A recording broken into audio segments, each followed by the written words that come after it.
Hello everybody, this is Grant's Gaming. I'm coming at you with a different video. It's basically a how-to video on how to make art. I don't know what to call art. Digital art, I guess, to a phone wallpaper. So let's say you have... So this is Bazaart, by the way, and it's the editing app I use to make my memes. So basically, let's say you have this art by Moonfall Artist over on Twitter. I really like it. And so basically, you want to save it as a wallpaper, but the thing is, it's square, and you can't really get it all in it. So I use Bazaart.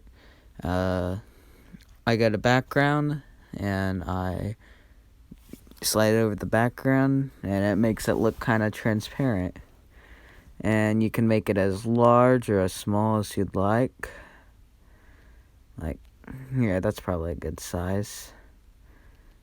There you go. This is exact center, but I always suggest moving it up a little bit so that you can't see the watermark that pops up on the bottom. Save image, not now, screw you.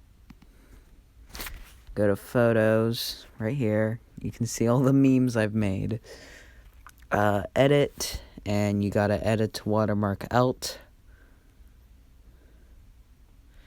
And you can save it as a wallpaper.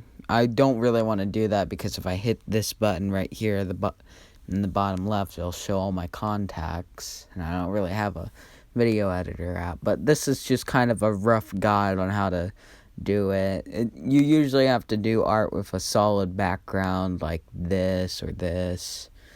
But anyway, I hope you guys enjoyed and this maybe helped you. You can make the image smaller if you want perspective zoom. But anyway, I think that'll be all.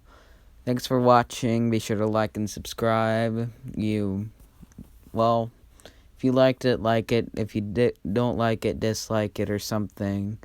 I don't really know. Have a great day. Stay safe in these trying times. And I'll get back to y'all, I don't know, in a couple weeks or so. Bye.